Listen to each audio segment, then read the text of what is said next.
Okay, it is day 240 of Operation Thunderhead. Um, yeah, it's August 29th, Sunday.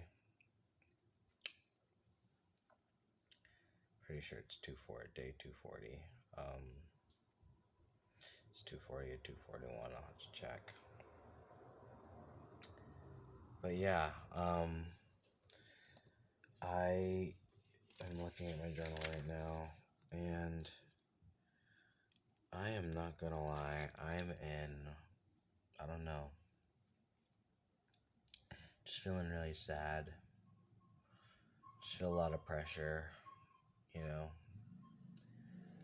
It's been tough these last 2 weeks, just trying to get a place to stay. I moved to Spain and I'm super happy that I did it. But man, it's just been such a pain to find a place to stay. And I've been, I think, in such turmoil about relationships and friends because I was going through my course and recognizing that a lot of it is what I call the prolific needs-based writing method. And when I look at the needs-based writing method and I do it within myself, I realize I've done the same incorrect decisions. I think though there's just this sense of this isolation that I've always carried with myself. And I think the difficulty is I oftentimes feel at odds. I feel that my need to grow and sort of fulfill my ambitions and be the best who I can be, really fulfill my dreams, puts me at odds with connection with others. And I was angry about that today. I was really sad. I was sitting on the wall today, and there's this girl that she worked at the hospital I'd done, and I'd asked her to hang out or whatever, and she said she wanted to, but it wasn't a proper yes. It was more like I'm saying yes because I don't know how to say no kind of thing. And I could see it, so I kind of just lifted it off or whatever. And I saw her with a bunch of her friends and a bunch of people from the hostel that I'm staying at were meeting. And it was funny, I'm just sitting on the beach wall minding my own business, and I see her and her friend and a bunch of these other people come, and they sit right in front of me, and they're maybe 20 meters ahead of me, and I don't necessarily even know if they see me. I don't think they see me at all. And it was just that feeling of oh yeah, I know these people, I've been living in their presence for a little bit, but either because I don't speak the language or something. And I realize there's always a reasons, but it's not necessarily the reasons, because I'm realizing this is something that I commonly go through. It's just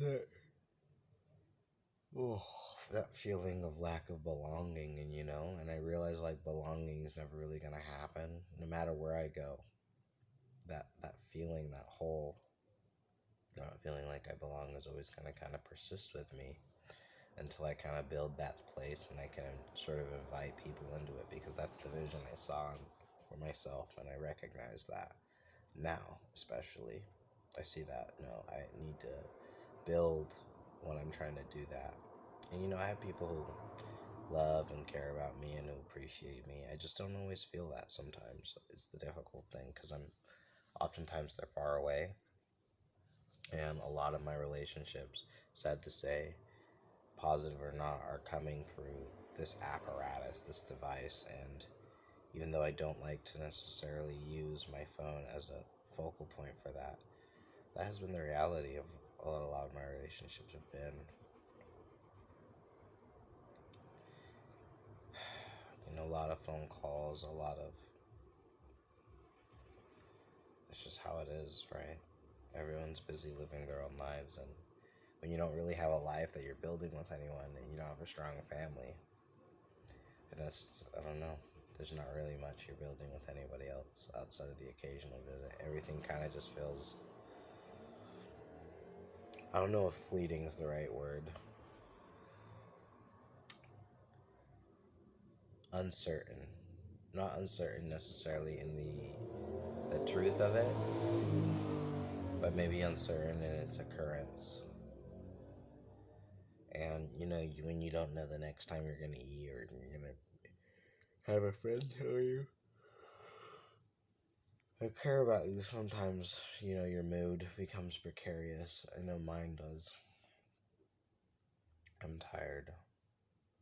And I've been on the verge of tears all day, but I haven't been able to cry.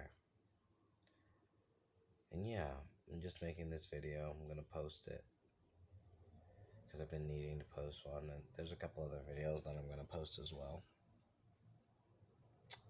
I'm glad I made this move, and I'm glad things are worked out. But I've seriously been seriously sad, and I've been sad for a long time. And I realize outside of the work ahead of me, there's no really way out of it. So I've just got to keep going forward. That's all I've got. So I just wanted to say that. So in the future, when I'm famous and rich and, doing well, I can look back and remember what it felt like. I remember, like, hey, there was a point when you felt like people didn't care about you at all, even though there were definitely those who did. And, people you could rely on, and if you could ask to do things, even though sometimes I feel guilty asking for things. And I wish I didn't, but I just do. I think sometimes the thing I ask for stretch people, even though it doesn't make any sense to me as to how they do sometimes. I had one friend that I needed to ask him to do something, and it took maybe 5 minutes of his time, but I don't know, it seemed like a lot for him to do it. And I don't know, I just felt like, okay, I'm not going to really be able to rely on this guy to do this thing because he doesn't seem comfortable doing this. Even though time-wise, it's not much of a commitment thing at all. But I don't know, I think realizing when you ask people for things, I realize that's the toughest thing about some things, even if it's like a small request. Just making a request, I think, takes out of a lot of relationships. And I realize like people have to be willing to give. It's a whole nother dimension when you ask for things. And I'm realizing more and more like, I don't know, it takes a special person to be mindful and to do what there's asked of them, because I realize that's not something even culturally people are really apt or wanting to do anymore. Oftentimes we want to do what we want to do, and if someone needs anything else, we won't listen. And that makes me think of times when I've failed to do things asked of me. Not even necessarily recognizing it, because, some people, I think especially in this day and age, are really poor communicators and negotiators.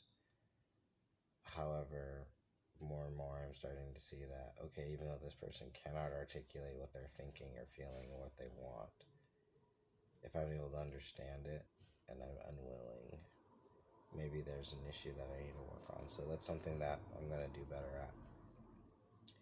And yeah, I'm just super sad. I'm happy I'm here. I'm glad I decided it. I'm just super sad and I'm bummed. And I've got a lot of pressure. I found a place to stay, so I'm happy about that. It's just going to cost, what is it? Something to the effect of like twice or three times more than what I really wanted to pay. So I have to really step up my game. But it was the only place, it was like the cheapest place I could find, and so quickly, and everything else was just booked out and impossible to get. And I don't know, I've kind of just been following the breadcrumbs, and I feel like I was supposed to be here when I'm supposed to be here. Sometimes I don't know why, I really don't. But, I believe there's a God in heaven that's looking out for me, so I'm just gonna do what I'm told, and I'm preparing to really settle down and do some work with the business, and start getting students to teach again and really ramp up the class. And that's where my focus is going to be. So hopefully as that grows and I grow, the rest will take care of itself. So I guess here's to faith and to loving myself through all this stuff.